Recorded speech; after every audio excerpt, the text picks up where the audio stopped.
Bueno, antes de empezar la clase de hoy, quiero empezar aclarando algunas cosillas que estoy viendo que estáis fallando en la relación de ejercicios que me estáis entregando últimamente, la última que he propuesto. Vamos a aclarar algunas cosillas. A ver, cuando yo tengo, por ejemplo, una figura como esta, un hexágono regular, y quiero calcular la apotema, que os recuerdo que es el segmento que une el centro del punto medio del hexágono con el punto medio de cualquier lado, pues yo hacemos el teorema de Pitágoras, ¿no?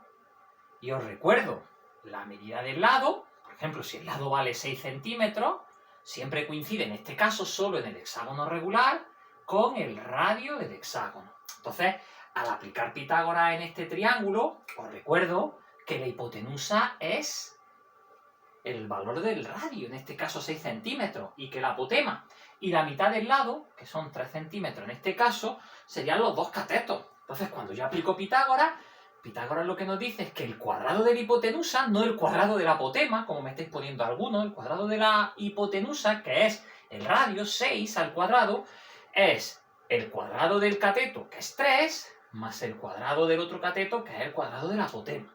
Algunos me lo estáis haciendo al revés, me estáis poniendo la apotema como si fuera la hipotenusa. Cuando despejamos de aquí la apotema, pues fijaros que el 9 pasa restando y me queda que la apotema al cuadrado es 27, con lo cual la apotema es la raíz de 27, ¿vale? Centímetros, por ejemplo, ¿vale?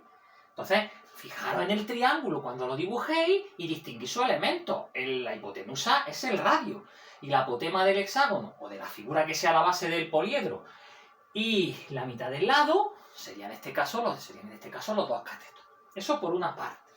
Y luego por otra, quiero aclarar lo del tema del último ejercicio que os dejé propuesto, ¿no? Cuando a mí me dan una pirámide y, por ejemplo, me están dando la altura, os recuerdo en la definición de pirámide, es el segmento que une el vértice de la pirámide con el punto medio de la base. Eso es lo que me están dando. Esa es la altura de la pirámide.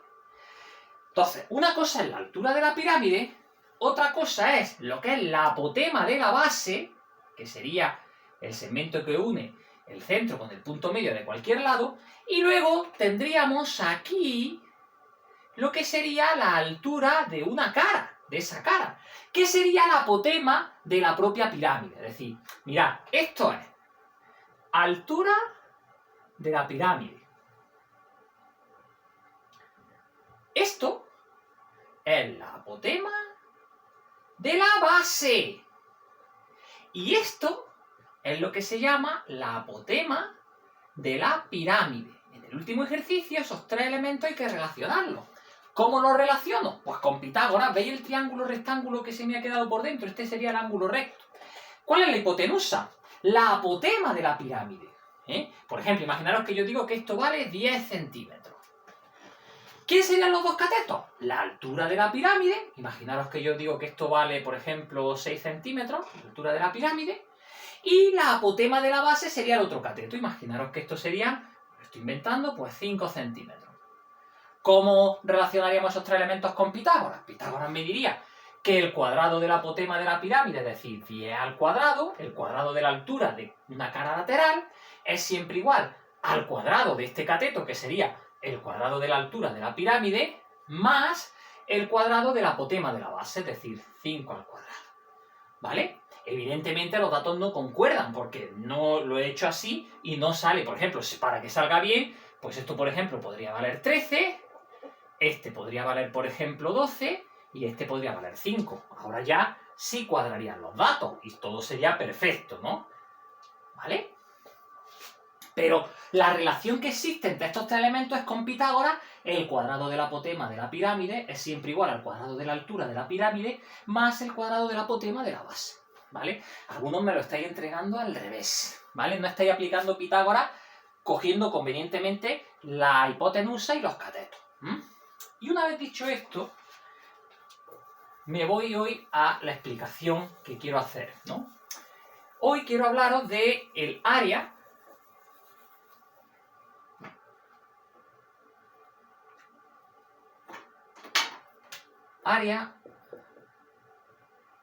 de un cono, ¿vale? Cuando hablamos de área de un cono, Pues ya sabéis, os lo dije el otro día, que estamos hablando del área del desarrollo plano de un cono. Os acordáis perfectamente del desarrollo plano de un cono, es decir, cuando yo estoy haciendo el desarrollo plano de un cono, pues tengo por una parte un sector circular y luego por otra parte tenemos lo que es la base de ese cono, que sería esa circunferencia, ¿no? El sector circular tiene por una parte la longitud de ese segmento, que sería la generatriz, luego por otra parte, aquí tendríamos en la base el radio de la base, ¿no? Entonces, para calcular el área de este desarrollo plano, yo voy a utilizar dos partes. Por una parte, el área del sector circular, es decir, el área de este sector, más el área de ese círculo. Ese sería el procedimiento para calcular el área de ese cono. Vale. Para calcular el área del sector circular, vale, pues para calcular el área del sector circular, hasta el año que viene no vais a conocer el porqué de la fórmula que os voy a poner. Viene en todos los libros, pero no se explica en segundo. Se empieza a explicar en tercero el porqué de esta fórmula. Entonces, yo siempre digo lo mismo. Tenéis que aprenderos esta expresión que os voy a poner aquí del área de este sector circular, porque me vais a decir, yo conozco el área, sí conozco el ángulo, sí, pero el ángulo ese no lo conocéis. Entonces, tenéis que calcular el área a partir de la generatriz, ¿vale? Y del radio de lo que es la base de ese cono. Esa expresión os la tenéis que aprender este año y el año que viene, cuando conozcáis bien la moción de radián y todo esto, pues entonces yo la explico el por qué el área de este sector circular es lo que os voy a poner ahora. Bueno, pues el área del sector circular es muy fácil de calcular, porque el área del sector circular simplemente se obtiene haciendo esta expresión que acabo de poner aquí. Sería pi r g. Es decir, si yo multiplico el número pi por el radio de este círculo y por la generatriz del cono, me sale directamente el área de ese sector circular, ¿vale? ¿Qué tengo que hacer al área del sector circular? Sumarle el área del círculo. Esa sí la sabéis. La hemos visto en clase. ¿Cómo se calcula el área del círculo? Pues sabéis que se obtiene haciendo pi por r cuadrado. Entonces, esta expresión pi rg más pi r cuadrado es la que podemos empezar a utilizar para calcular el área de ese cono. ¿Qué ocurre? Que esa no es la que generalmente aparece en vuestros libros. Porque en vuestros libros lo que hacen es sacar factor común a las letras pi y r que están en esa suma, en esa expresión algebraica, están repetidas. ¿Qué es lo que haríamos? Esto lo hacíamos en la primera evaluación, me imagino que no os acordaréis, pero tiene que sonar un poquito. Se cogía la parte común y la poníamos fuera de un producto, ¿vale? Fuera de un paréntesis, multiplicando una expresión que poníamos dentro del paréntesis. ¿Qué poníamos dentro del paréntesis? La expresión que resultaba cuando yo de cada una de estas expresiones quito el pi y el r. Por ejemplo, aquí me quedaría primero la g, más, si quito un pi y la r, como tengo r por r, me quedaría otra r. Esta es la que vais a ver generalmente en vuestros libros, que aparece como expresión que me da el área de un cono. Pi por r, todo ello multiplicado por, entre paréntesis, la generatriz del cono más el propio radio. Esa, repito, es la expresión que me da el área de un cono y es la que vais a utilizar siempre directamente cuando queréis calcular el área de un cono. Fijaros que lo que necesitamos para calcular de un cono, si os dan un dibujo de un cono, lo que necesitáis para calcular su superficie es el radio de la base y generalmente la generatriz. Me vais a decir, bueno, ¿y qué pasa si me dan la altura? Si me dan la altura del cono. Os recuerdo que la relación entre la generatriz, la altura y el radio del cono venían dadas por Pitágoras. Es decir, os recuerdo que g cuadrado siempre es h cuadrado más r cuadrado. Entonces, si no me dan la generatriz, me dan la altura del cono, yo directamente calculo la generatriz para poder aplicar mi expresión que está dada a partir del área, que está dada a partir de la generatriz. ¿Vale? Siempre el área de un cono se da a partir de la generatriz, no de la altura. Si me dan la altura, la calculo previamente antes de calcular el área, la generatriz de ese cono, ¿vale? Para poder aplicar la fórmula del área del cono. Pi r, paréntesis, g más r. Muy bien, esa expresión es importante que la vayáis procesando. Y para finalizar la clase de hoy, bueno, para finalizar no. Vamos a ver ahora el área de un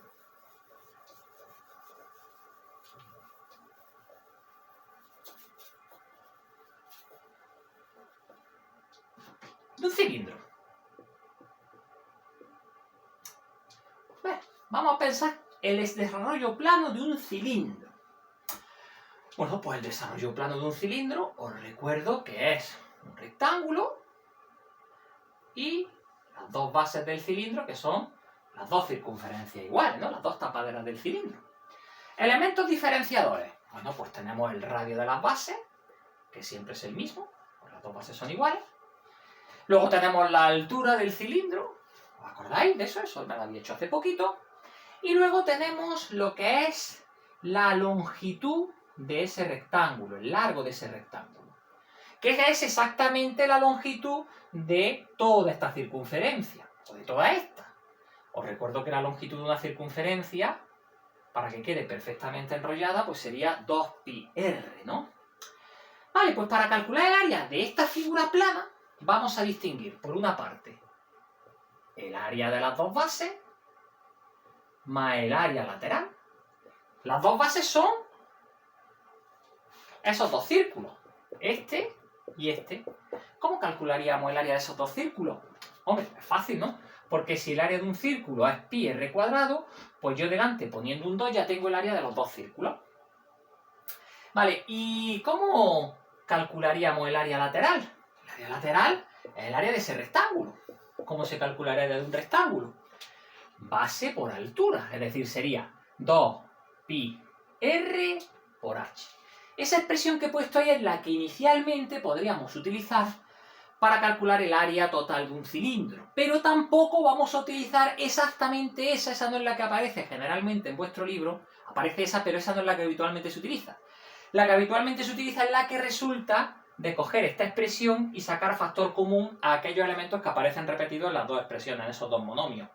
Tenemos el 2, tenemos la pi, la letra pi, tenemos el radio, ¿vale? R cuadrado y R, vamos a sacar una R, y vamos a poner entre paréntesis lo que nos queda cuando yo quito en cada monomio el 2, el pi y la R. Aquí como tengo 2pi R cuadrado, aquí me quedaría una R, más, y como aquí tengo un 2pi, una R y una H, aquí me quedaría una H. Es decir, esta es la expresión que vamos a utilizar para calcular el área total de un cilindro. 2πr, ahí se parece mucho a la longitud de una circunferencia completa, multiplicado entre paréntesis por la suma del radio más la altura. Lo que quiere decir el paréntesis es que es lo que primero que tenemos que hacer en la cuenta. Es decir, primero tenemos que coger el radio del cilindro y sumarle su altura y después el resultado multiplicarlo por 2pi por el propio radio del cilindro. ¿Vale? Voy a hacer dos ejemplos antes de seguir con la última área que me queda, que como podéis imaginar que es el área de una esfera. Vamos a hacer un ejemplo muy fácil. Yo ya me tengo memorizadas mis dos expresiones, ¿vale? El área de un cono, hemos dicho que es πr entre paréntesis g más r. El área de un cilindro, acabamos de ver que es 2πr entre paréntesis r más h. Esas dos expresiones las tenemos que tener siempre en nuestra cabeza cuando nos pidan áreas de cilindros o de conos.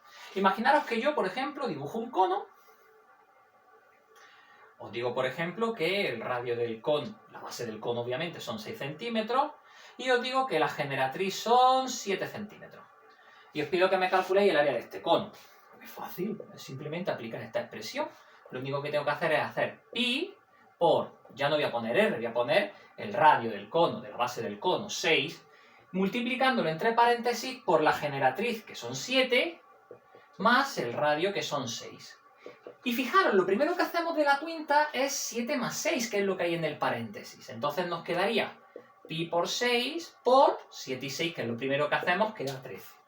Ya sabéis cómo hacemos esa cuenta. Nos olvidamos del pi, multiplicamos 6 por 13, que en este caso sería 78, ponemos nuestro pi y la unidad de referencia, que en este caso serían centímetros cuadrados. Esa sería la superficie total de ese cono.